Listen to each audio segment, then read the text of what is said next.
तो हेलो नमस्कार, स्वागत है दोस्तों आप सभी लोगों का एक और नए बेहतरीन वीडियो लेक्चर में। तो कैसे हैं आप सब? आई होप कि आप सब अच्छे होंगे। तो इस वीडियो लेक्चर में जो हम लोगों ने अब तक सीखा है उसमें थोड़ा सा इजाफा करेंगे, आगे बढ़ेंगे और चीज़ों को सीखेंगे, ठीक है ना। वो क्या क्या चीज़ें हम लोगों ने डिस्कस कर ली हैं, एक बार थोड़ा सा उनको रिवाइज कर लेते हैं, फिर हम लोग आगे बढ़ेंगे। तो भाई बात करें, जो पिछला हमारा लेक्चर था उसके अंदर हम लोगों ने आपको क्या बताया था। हमने आपको बताया था उसके अंदर कि भाई नाउन का जो आइडेंटिफिकेशन है, नाउन जो है इसका जो आइडेंटिफिकेशन है,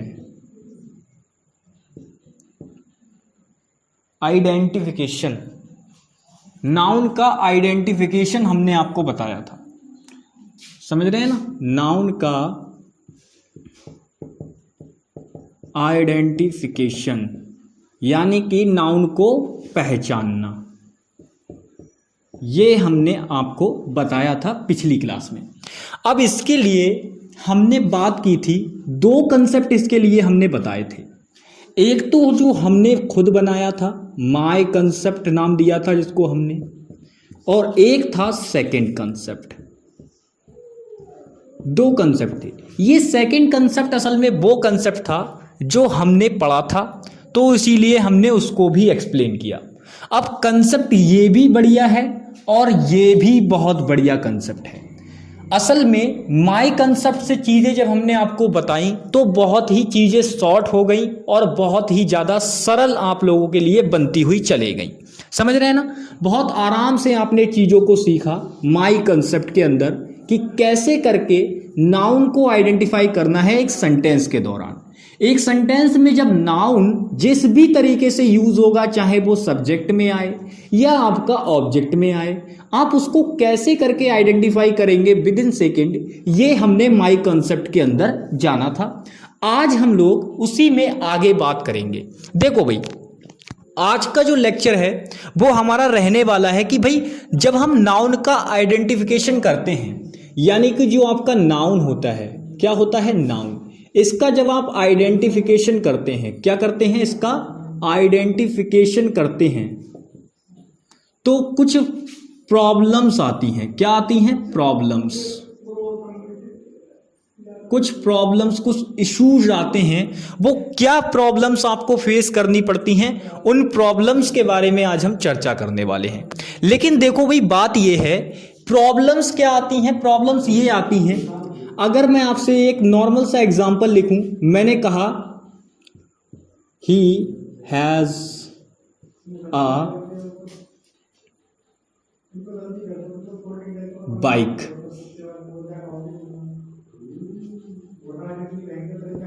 ये है ही हैज अ बाइक। तो यहां पे हम क्या कह रहे हैं? हमने कहा ही हैज अ बाइक। तो अगर मैं यहां पे पूछूं नाउन क्या है, तो आप एक सेकंड में यहां पे आओगे कि सर ये नाउन है। अब यहां पे अगर मैं पूछूं कि इस पार्ट में है क्या क्या, तो आप कहेंगे सर ये सब्जेक्ट है, ये आपकी वर्ब है, ये सर आपका आर्टिकल है, और ये आपका नाउन है। ये आप ऐसे मान रहे हो इससे, ठीक है ना। तो ये सब्जेक्ट में यहाँ पे ये क्या है, ये प्रोनाउन यूज किया गया है, ये वर्ब ठीक है आपकी, ये आपका आर्टिकल और ये आपका नाउन, कुल मिलाकर ये चीजें इसमें यूज हैं।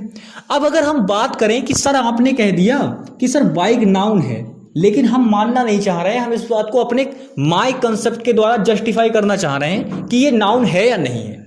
तो मैंने कहा कि आप देखो, क्या देखो कि ये पर्सन है या कोई और चीज है, तो आप कहेंगे सर बाइक पर्सन नहीं है, अदर है। चलो ठीक है, जब ये अदर है तो मैंने क्या बताया था, क्या केस बताया था भाई मैंने अदर के लिए? अदर के लिए मैंने बताया था कि जब भी आपको नाउन फाइंड करना हो अदर के लिए और पता करना हो कि वो नाउन है या नहीं, तो आपको व्हाट का रिप्लाई मांगना है। तो मैं अगर कहूं ही हैज व्हाट, उसके पास क्या है, ही हैज व्हाट, तो भाई अगर आप बात करें उसके पास क्या है, तो आप कहेंगे उसके पास बाइक है, तो उसके पास बाइक है। तो अब अगर मैं बात करूं तो यहां पे कैसे, उसके पास बाइक तो है लेकिन कैसी, आप कहेंगे सर उसके पास एक बाइक है। देखो ना, ये आर्टिकल किस लिए लगा है, ये उसको डिटरमाइन कर रहा है, बता रहा है क्या, कि उसके पास एक बाइक है।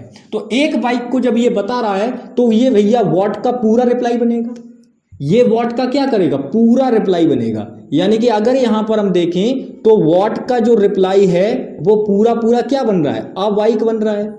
क्या बन रहा है, अवाइक बन रहा है। अब बच्चा यहीं पे कंफ्यूज क्या होगा कि सर ये तो व्हाट का रिप्लाई बन रहा है, और आपने माय कंसेप्ट के अंदर क्या बताया था सर, आपने बताया था कि जब भी हम नाउन को आइडेंटिफाई करेंगे और जो भी चीज नाउन का जो व्हाट का रिप्लाई बनेगी या हु या हुम का रिप्लाई बनेगी वो नाउन कहलाएगी। सर इसका मतलब क्या है कि ये अवाइक पूरा नाउन हो गया?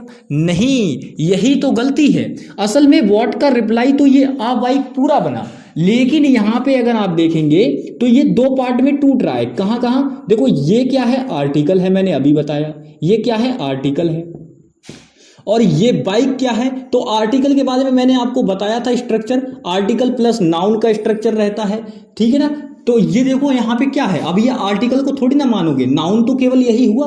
तो यहाँ पे ए जो है वो आर्टिकल है और बी यानी कि जो बाइक है वो नाउन है। तो यहाँ पे आप क्या कहेंगे, बाइक नाउन है, आप बाइक पूरा व्हाट का रिप्लाई बन रहा है, बट लेकिन नाउन यहाँ पे क्या है, केवल बाइक है। ये बात मैं आपको समझाना चाह रहा था। आप बात कहेंगे सर ये व्हाट का रिप्लाई तो पूरा बना, लेकिन सर ये एज अ नाउन यूज हो रहा है यहाँ पे, तो क्या इसको पूरा एज अ नाउन नहीं मान सकते? बिल्कुल मान सकते हैं। क्यों मान सकते हैं, रीजन मैं आपको बताता हूं। देखो भाई, अब थोड़ा सा हमें पीछे चलना पड़ेगा, थोड़ा सा रील को रिवाइंड करो जल्दी से। ये इतनी बात आप लिख लेना, बात करते हैं रील को रिवाइंड करते हैं, थोड़ा सा रील को रिवाइंड करते हैं भाई, क्योंकि चीजों को आप तभी समझेंगे बहुत आराम से। समझो भाई, देखो जिस दिन हमने ये बैच शुरू किया था उस दिन भाई हमने क्या बताया था आपको, बिल्कुल इंग्लिश को बेसिक से शुरू किया था, जहां से इंग्लिश की शुरुआत हुई थी, बिल्कुल उस जगह से। तो वहां पे हमने क्या बताया था, हमने कहा था कि भाई जो आपकी ये जो इंग्लिश होती है, ये भाई कहां से क्या होती है, लैंग्वेज होती है। क्या होती है, लैंग्वेज होती है। क्या होती है, लैंग्वेज आपकी कहां से पैदा होती है दोस्त, साउंड से पैदा होती है। कहां से, साउंड से। साउंड जो होते हैं इनकी रिटन फॉर्मेशन क्या कहलाती है, लेटर्स कहलाती है। क्या कहलाती है, लेटर्स कहलाती है। अब लेटर्स के बाद में अगर आप आगे आएंगे, यहां से आगे आ जाइए थोड़ा सा दोस्त, यहां से आगे बढ़ेंगे तो क्या होगा, मैंने कहा था जो इनका कलेक्शन होता है, कलेक्शन ऑफ लेटर्स, उसी को हम क्या कहते हैं, वर्ड कहते हैं। बट एक काम होना चाहिए, it must have compulsory a meaningful sound, उसके पास मीनिंगफुल साउंड होना बहुत जरूरी है। It must have completely a meaningful sound, उसके पास मीनिंगफुल साउंड होना जरूरी है, तभी वो क्या कहलाएगा, एक वर्ड कहलाएगा। समझ रहे हैं ना। तो वर्ड में मैंने आपको क्या बताया था, अब देखो यहां पे मैंने आपको बताया, ये बात बताई। अब मैं यहां पे एक बात आपको और बता रहा हूं आज, वो ध्यान रखना। मैं बताऊं जो ये वर्ड होते हैं, असल में वर्ड क्या होते हैं, मैंने क्या कहा, जस्टिफाई करो इस चीज को। मैंने क्या बताया, मैंने कहा कलेक्शन ऑफ लेटर्स होते हैं। क्या होते हैं, कलेक्शन ऑफ लेटर्स होते हैं। Collection of letters which has meaningful sound, meaningful sound, ये बात होनी चाहिए, तब वो क्या कहलाएगा, एक वर्ड कहलाएगा। समझ रहे हैं ना, ये बात होती है। तो collection of letter which has meaningful sound is called word, ये कहलाता है शब्द। अब ये तो सर आपने बात बता दी, जो दूसरा पॉइंट है इस पे आप जितने स्टार लगाएंगे उतना कम है, इतना इंपॉर्टेंट पॉइंट है ये। मैं आपको बता दूं, ये जो आई है और ए है, ये दोनों के दोनों क्या हैं, आर वर्ड्स, दोनों के दोनों क्या हैं, वर्ड्स हैं। बट आप कहेंगे सर आई और ए वर्ड है, ये कैसे वर्ड हो गए सर, जस्टिफाई करो, हमें समझ में नहीं आ रहा, इस बात को हमारे सामने प्रूव करो सर कि ये वर्ड है। देखो भाई, अगर आप कहेंगे कि सर ए टू जेड जो हमारे पास अल्फाबेट होते हैं सर, उनके अंदर आई भी आता है और ए तो शुरू में ही आ जाता है, तो सर ये तो लेटर्स हुए, ये तो लेटर्स हुए, तो सर आपने इनको वर्ड की कैटेगरी में कैसे ले गए। देखो भाई, अगर मैं बात करूं तो ये आई, इसका भी खुद का मीनिंग है, इसका मतलब क्या होता है, मैं, इसका मतलब क्या होता है, मैं। और ये जो ए है इसका भी मतलब होता है, इसका मतलब क्या होता है, एक। ए एप्पल, जैसे एन एप्पल बोलते हैं ना, ऐसे चलो मान मैंने कहा बॉय, तो लड़का हो गया। मैंने कहा अ बॉय, इसका मतलब एक लड़का हो गया, समझ रहे हैं ना। इसी प्रकार से मैंने कहा गर्ल, लड़की, मैंने कहा कितनी लड़की ये तो बताओ, उसने कहा अ गर्ल यानी कि एक लड़की। तो भाई सीधी बात है, ये मीनिंगफुल है। क्या है? मीनिंगफुल। इसका खुद का मीनिंग है। ये एक लेटर तो लिखा हुआ है लेकिन ये फिर भी एक मीनिंग दे रहा है, पूरी मीनिंग दे रहा है। इसीलिए ये क्या कहलाता है? वर्ड कहलाता है। समझ रहे हैं ना? आर्टिकल कहलाता है। ये क्या है? आर्टिकल कहलाता है। मुझे बताओ, आर्टिकल नहीं है क्या ये? बिल्कुल है। ये आई क्या है? ये प्रोनाउन है। समझ रहे हैं ना मेरी बातों को? तो इसीलिए ये दोनों क्या कहलाते हैं? वर्ड कहलाते हैं। जैसे आपके लिए मैं यहां पे ये बात मैंने लिखी, अब मैं यहां पे इसको एग्जाम्पल की मदद से आपको समझाता हूं, क्लियर करता हूं चीजों को। जैसे मैंने कहा, एक सेंटेंस लिखा मैंने नॉर्मल, मैंने कहा Ram is a very good boy. ये मैंने सेंटेंस लिखा, मैंने कहा Ram is a very good boy, ठीक है ना। अब इस सेंटेंस में अगर मैं आपसे पूछूं कि इसमें कितने वर्ड हैं, टोटल नंबर ऑफ वर्ड बताओ इसमें कितने हैं, तो आप क्या कहेंगे? तो आप काउंटिंग करेंगे इसमें कितने वर्ड हैं? बिल्कुल भाई, काउंटिंग करके बताइए कितने वर्ड हैं। चलिए साथ में काउंटिंग करते हैं। अगर बात करें तो ये 1, ये 2 और ये 3, अभी मैंने एक को काउंट नहीं किया है, ये 4 और ये 5, ये 5 वर्ड हैं। अब आप जो हैं बिल्कुल 1 मिनट के लिए बिल्कुल बेसिक लेवल पे जाके सोचिए, आपके दिमाग में ये बात आ सकती है कि सर 1 2 3 4 5, सर इसमें तो 5 वर्ड हैं। अब मैं कहूंगा कैसे 5 हैं? आप कहेंगे सर देखो गिन के देख लो, राम हो गया एक वर्ड, इज हो गया दूसरा वर्ड, वेरी हो गया तीसरा वर्ड, और गुड हो गया चौथा, बॉय हो गया 5वां वर्ड। लेकिन मैंने कहा देखो कुछ छूट तो नहीं रहा है, तो आप कहेंगे सर छूट तो रहा है, ये ए छूट रहा है, लेकिन सर इसमें हमें कंफ्यूजन हो रहा है कि सर ये वर्ड है या लेटर है। तो मैंने कंफ्यूजन कैसे दूर किया इसका?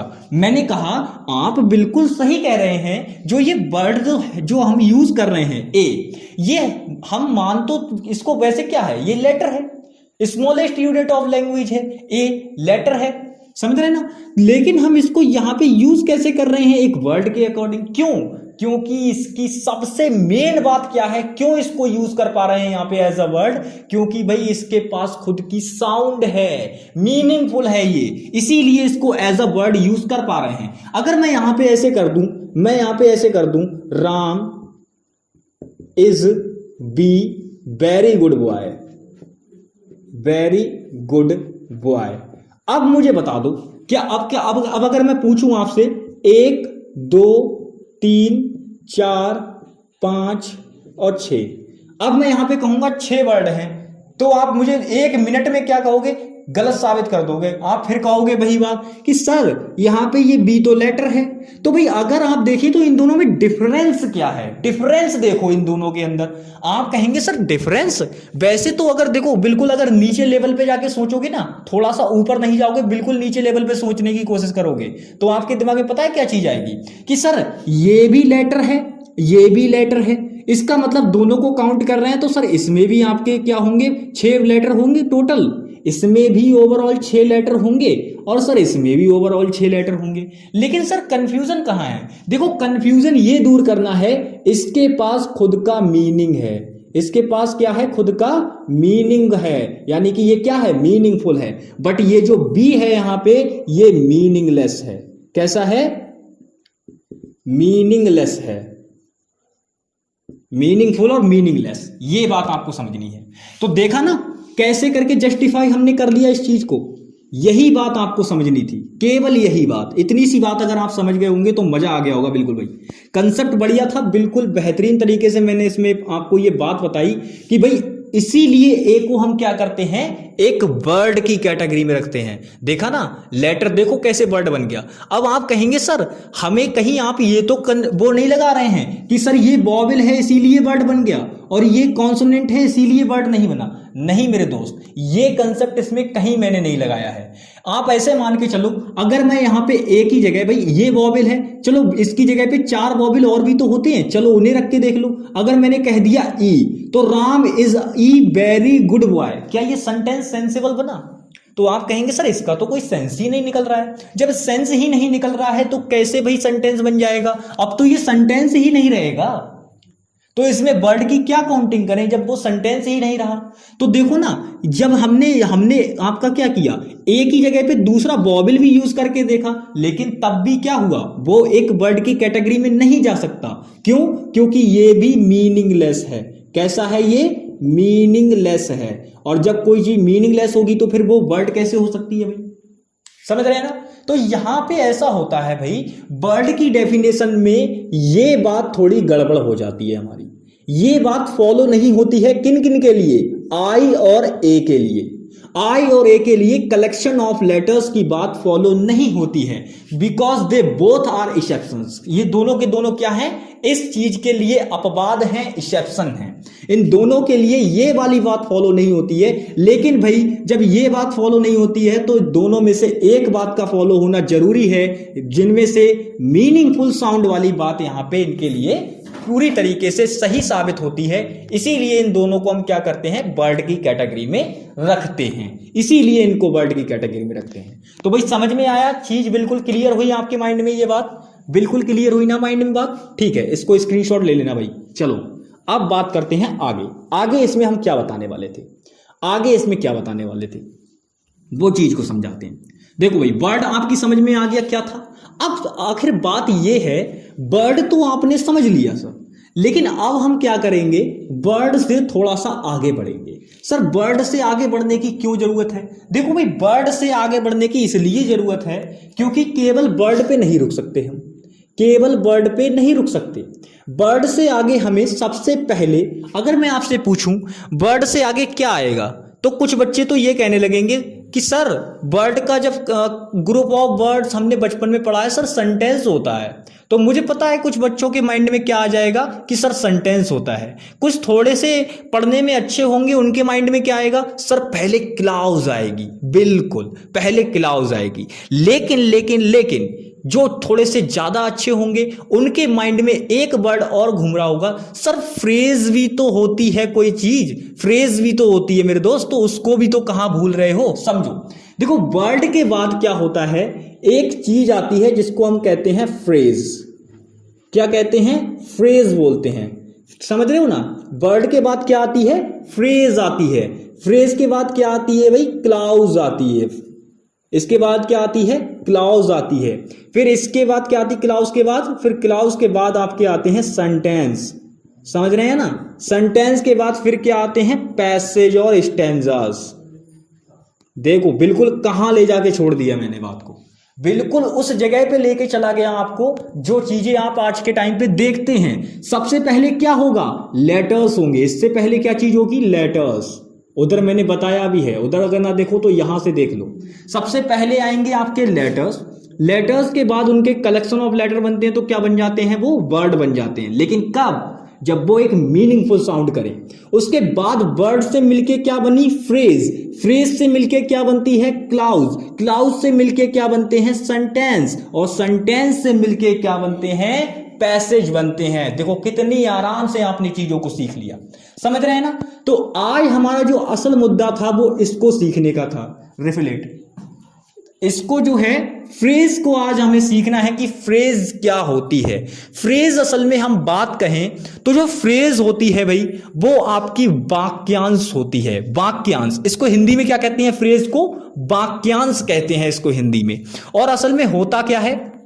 होता यह है, जो ये फ्रेज होती है वाक्यांश होती है।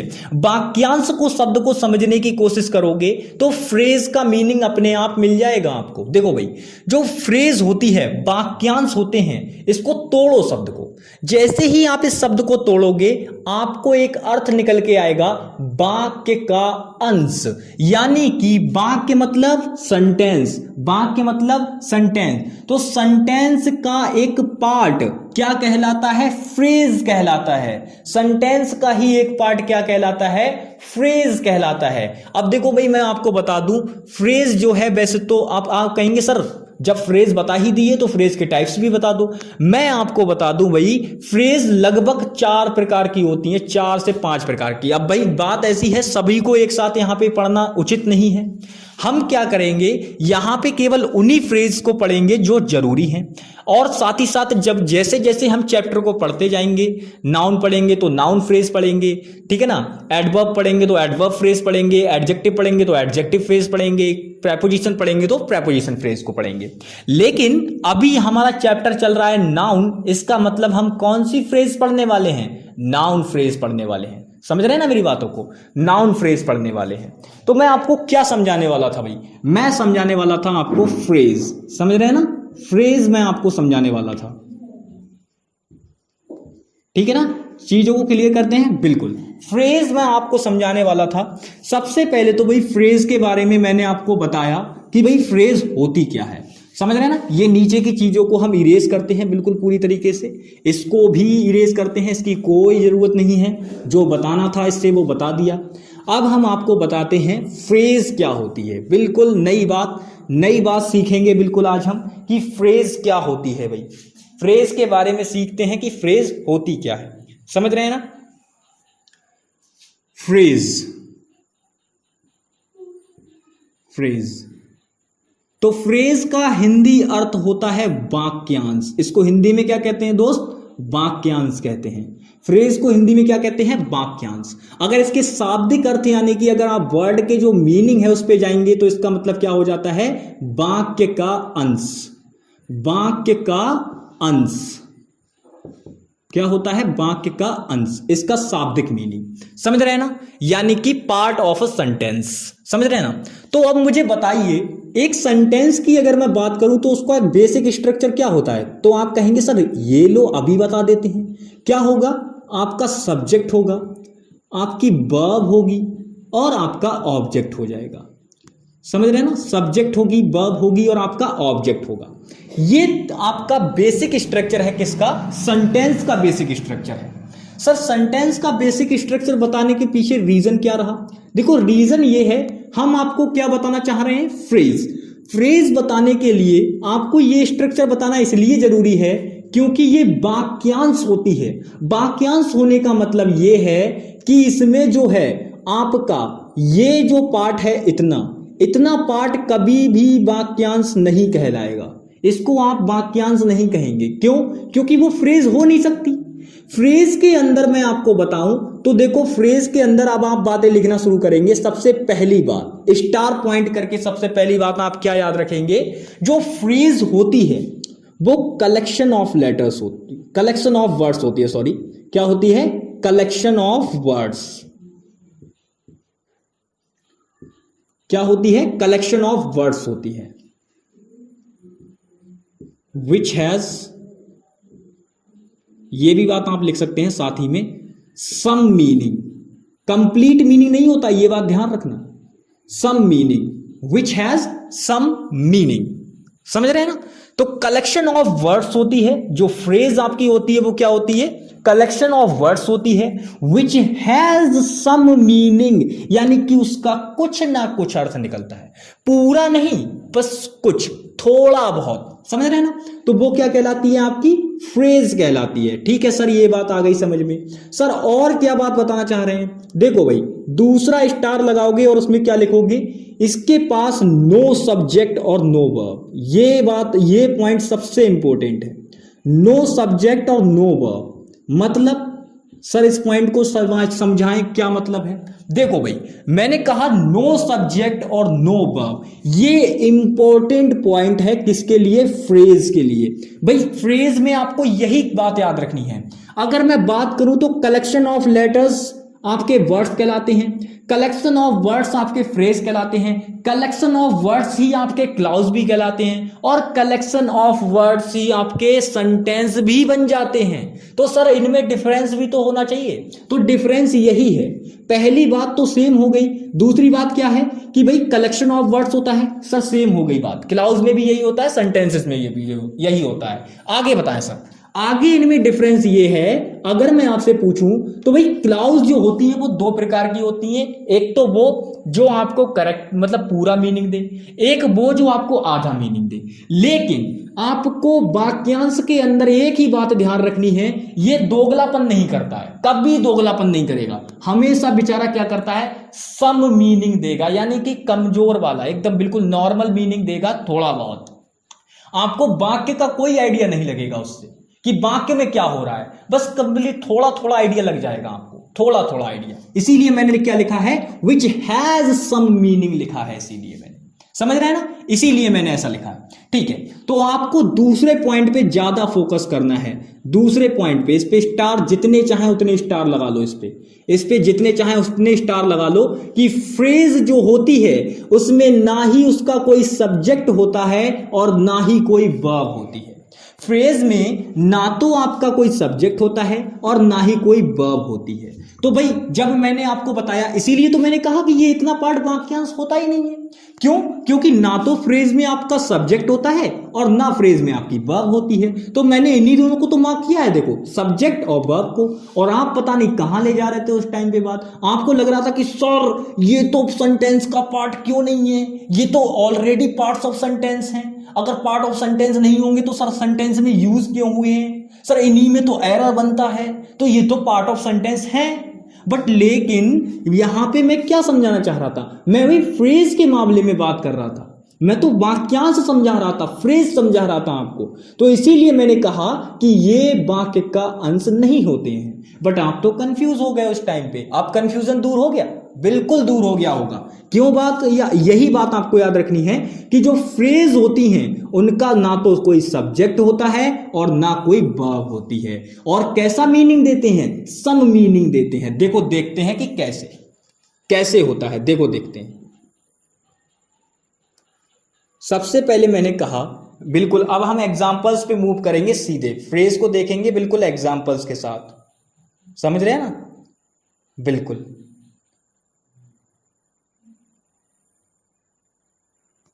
अब आगे बढ़ के एग्जाम्पल्स देखेंगे इसके, बिल्कुल।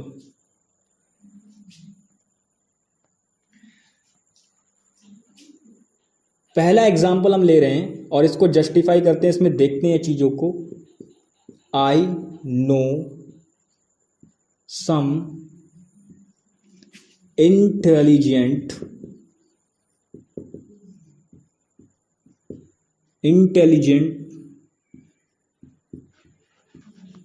स्टूडेंट,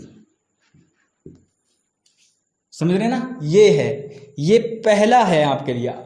क्या है, I know some intelligent students, यानी कि मैं कुछ बुद्धिमान छात्रों को जानता हूं, मैं कुछ बुद्धिमान छात्रों को जानता हूं, ये इस सेंटेंस का मीनिंग निकल रहा है। अब अगर इस सेंटेंस को जरा समझने की कोशिश करें कि इस सेंटेंस में क्या क्या चीजें हैं। देखो भाई, अगर सबसे पहले बेसिक स्ट्रक्चर पे इसके जाएं तो सर ये इतना पार्ट क्या हो गया, इसका सब्जेक्ट हो गया सर, ये पार्ट क्या हो गया, सब्जेक्ट हो गया। अगर बात करें सर ये पार्ट क्या है, तो ये पार्ट आपका वर्ब हो जाएगा। क्या हो जाएगा, ये पार्ट आपका वर्ब हो जाएगा। जो सम है आपका, ये आपका डेटरमिनर हो जाएगा। क्या हो जाएगा, डेटरमिनर हो जाएगा। इंटेलिजेंट जो है ये आपका एडजेक्टिव हो जाएगा दोस्त। क्या हो जाएगा, एडजेक्टिव हो जाएगा। और स्टूडेंट जो बचा दोस्त, ये आपका नाउन हो जाएगा। क्या हो जाएगा, नाउन हो जाएगा। तो कुल मिलाकर अगर हम बात करें तो सब्जेक्ट और वर्ब और बाकी ये जो पार्ट पूरा इतना है, ये क्या कहलाएगा आपका, आप इसको क्या कहते हैं, ऑब्जेक्ट कहते हैं। तो ये देखो बेसिक स्ट्रक्चर में फंसा इतना, सब्जेक्ट वर्ब ऑब्जेक्ट, समझ रहे हैं ना, बेसिक स्ट्रक्चर हो गया। अब बात करते हैं कि सर इनमें क्या क्या चीजें और हैं। देखो यहां पे तो हमने इनको तो लिख दिया कि सम आपका डेटरमिनर है, इंटेलिजेंट आपका एडजेक्टिव है, स्टूडेंट्स आपका नाउन हो गया। सर आई और नो को और बता देते तो मजा आ जाता, बिल्कुल बता देते हैं भाई। जो आपका ये जो आई है, ये क्या है दोस्त, प्रोनाउन है। आई क्या है आपका, प्रोनाउन है। आई क्या है, प्रोनाउन है। नो आपकी वर्ब है, ठीक है ना, नो तो वर्ब ही है, उसको कोई दिक्कत नहीं है, उसको कोई मतलब नहीं है। तो कुल मिलाकर इस सेंटेंस का हमने ऑपरेशन कर दिया पूरी तरीके से, इसको खोल के रख दिया आपके सामने कि इसके अंदर क्या क्या चीजें हैं। अब इसके अंदर क्या क्या चीजें हैं, आई प्रोनाउन यूज किया गया है, नो वर्ब यूज की गई है, सम डेटर्मिनर यूज किया गया है, इंटेलिजेंट आपका एडजेक्टिव यूज किया गया है और स्टूडेंट आपका नाउन यूज किया गया है। अब बात करते हैं सर बताओ इसमें कहां पे क्या चीज है। अब हमको आइडेंटिफिकेशन करना है कि सर बताओ इसमें कौन कौन सी पार्ट्स ऑफ स्पीच यूज हुई है। सर ये तो बता दिया हमने, पार्ट्स ऑफ स्पीच तो आइडेंटिफाई कर दी, बट सर अब हमें ये बता दो कि इसमें फ्रेज कहां है, वर्ड्स कितने हैं इसके अंदर, वो सारी बातें। तो देखो भाई अगर इसके अंदर हम वर्ड्स को काउंट करने की कोशिश करें तो ये 1, ये 2, ये 3, ये चौथा और ये 5वां, यानी कि इसके अंदर जो ओवरऑल वर्ड्स अगर हमसे कोई पूछे कितने हैं तो कितने हो जाएंगे, 5 हो जाएंगे। ठीक है सर, वर्ड्स बता दिए। सर अब हमें बताओ ये जो चीज दे रखी है, ये जो आपके सामने ये जो वर्ड्स का जो कलेक्शन लिखा हुआ है, सर ये क्या है। तो मैं आपसे कह दूंगा कि इसे हम कह सकते हैं, सबसे पहले हम इसे क्या कह सकते हैं, क्लाउज बोल सकते हैं, और इसी को हम सेंटेंस भी कह सकते हैं।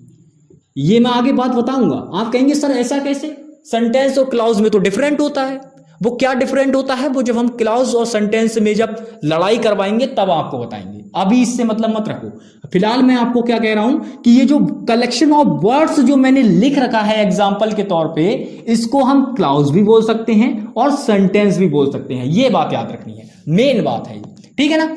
सर आपने इतना बता दिया, और भी कुछ बता दो। बिल्कुल बताएंगे जी। अब टॉपिक हमारा जैसा कि चल रहा है फ्रेज का, तो फ्रेज बताओ सर इसमें फ्रेज कहां है और वो कौन सी फ्रेज है। बिल्कुल भाई, तो फ्रेज का अगर हम दूसरा पॉइंट अगर हम अपने माइंड में लाएं तो हमें क्या बात याद है, हमें पता है कि फ्रेज के अंदर एक चीज नहीं, दो चीजें नहीं होंगी। वो कौन कौन है, एक तो सब्जेक्ट नहीं होगा क्योंकि फ्रेज का कोई भी सब्जेक्ट नहीं होता है, और ना ही फ्रेज की कोई वर्ब होती है। तो इसका मतलब ये है, ये आई और नो जो है ये बिल्कुल आपका अलग हो जाएगा। ये इतना पार्ट कैसा हो जाएगा, अलग हो जाएगा। इतने पार्ट को कोई मतलब नहीं है, इतने पार्ट को कोई मतलब नहीं है, ये अलग है।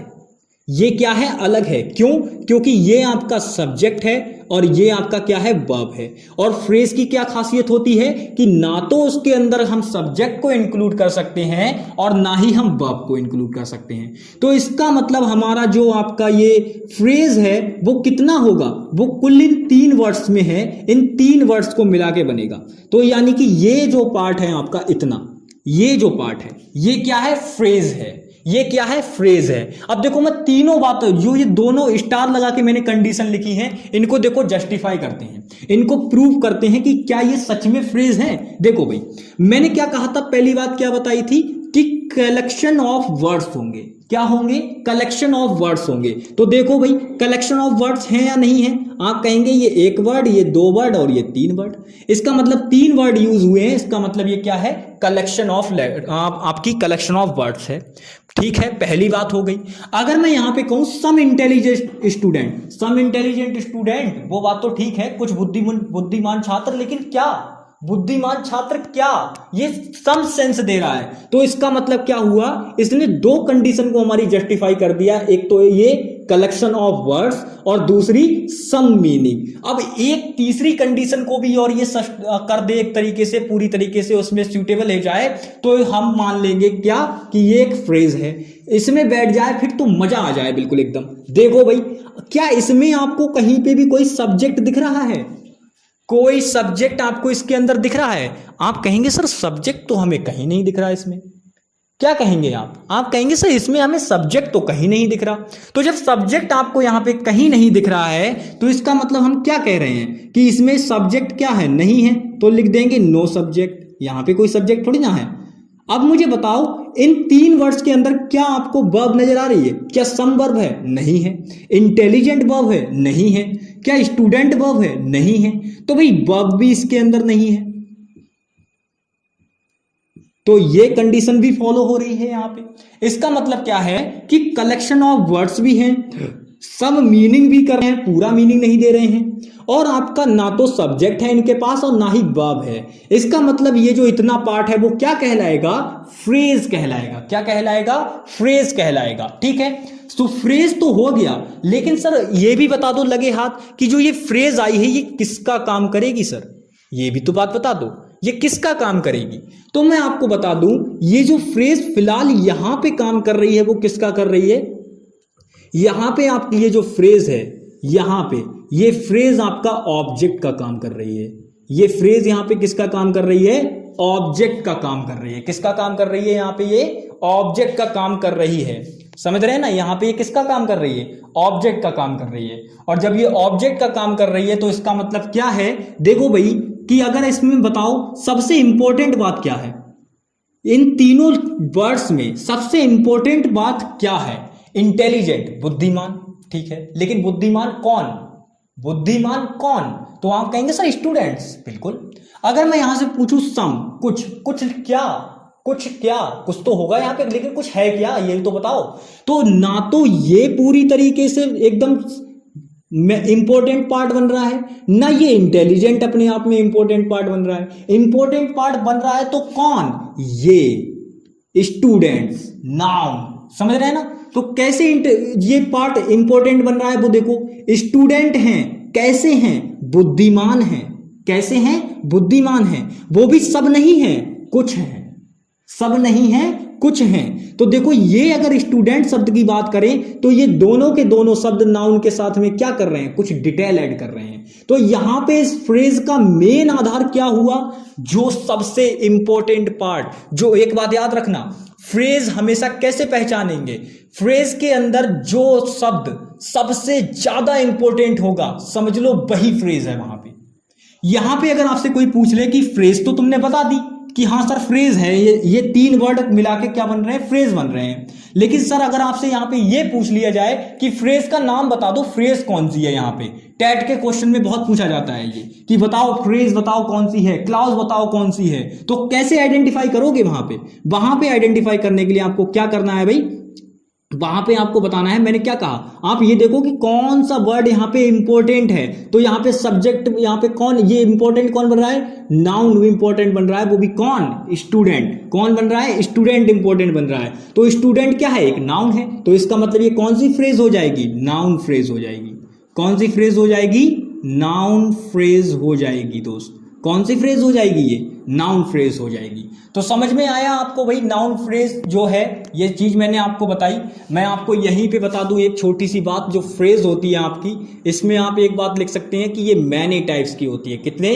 Many types. इसको गिनो मत कि 4 होते हैं 3 होते हैं, मत गिनो, बस ऐसे मान के चलो कितने प्रकार की होती हैं? मैनी टाइप्स, बहुत सारे। अब उसमें कुछ लिख लो इंपॉर्टेंट, जैसे हम लिखते हैं सबसे पहली भाई जो हम पढ़ रहे हैं अभी, नाउन फ्रेज। सबसे पहली नाउन फ्रेज। दूसरी लिख लो भाई एडवर्ब फ्रेज। क्या कहते हैं? Adverb phrase. तीसरी लिख लो एडजेक्टिव फ्रेज। Adjective phrase. और चौथी लिख लो प्रेपोजिशनल फ्रेज या प्रेपोजिशन फ्रेज। क्यों? कोई भी लिख लो, कोई दिक्कत नहीं है। तो कुल मिलाकर ये आपकी इतनी फ्रेज हैं जिनको हम टॉपिक वाइज कवर करेंगे। कैसे करेंगे? टॉपिक वाइज, ठीक है ना? तो भाई इतनी जानकारी हमें आपको आज की क्लास में देनी थी। हमें आपको आज की क्लास में नाउन को आगे बढ़ाने से पहले जो नाउन के आइडेंटिफिकेशन में जो प्रॉब्लम्स आती हैं वो असल में यही क्रिएट करती हैं। समझ रहे हैं ना? अगर यहां पे मैं आपसे पूछूं आई नो क्या आई नो क्या जानते हैं आप? वॉट का रिप्लाई बन रहा है। अब वॉट का रिप्लाई नहीं, यहां पे आप पूछेंगे आप किसे जानते हैं? आप कहेंगे आई नो हुम। किसे जानते हैं? किसे जानते हैं? ये किसका रिप्लाई बन रहे हैं? हुम का रिप्लाई बन रहा है। वो भी कौन? ये छात्र, ये स्टूडेंट। तो ये हुम का रिप्लाई अगर देखेंगे तो क्या केवल ये छात्र बन जाएगा हुम का रिप्लाई? नहीं दोस्त, ये हुम का जो रिप्लाई होगा वो पूरा ये फ्रेज बनेगी। समझ रहे हैं ना? इसीलिए इसको नाउन फ्रेज कहा गया। क्यों? क्योंकि ये जो फ्रेज है वो यहां पे एज अ नाउन वर्क करेगी। कैसे वर्क करेगी? एज अ नाउन वर्क करेगी। इसी प्रकार से ये जो एडवर्ब फ्रेज होती है इसकी क्या खासियत होगी कि ये जो एडवर्ब फ्रेज है वो एक सेंटेंस के अंदर एज अ एडवर्ब वर्क करेगी। कैसे? एज अ एडवर्ब वर्क करेगी। इसी प्रकार से एडजेक्टिव फ्रेज की क्या खासियत होगी? वो एक एडजेक्टिव की तरह काम करेगी। और एक प्रेपोजिशनल फ्रेज की क्या खासियत होगी कि वो एक प्रेपोजिशन की तरह काम करेगी। समझ में आई ना? चीजें क्लियर हुई? ठीक है, तो आज की क्लास में हम लोगों ने बहुत सीख लिया है, इतना आप इसको रिवाइज कीजिएगा अच्छी तरीके से। तो आज की क्लास में इतना ही दोस्तों, मिलेंगे नेक्स्ट वीडियो में, तब तक के लिए bye bye, take care and Jai Hind दोस्तों।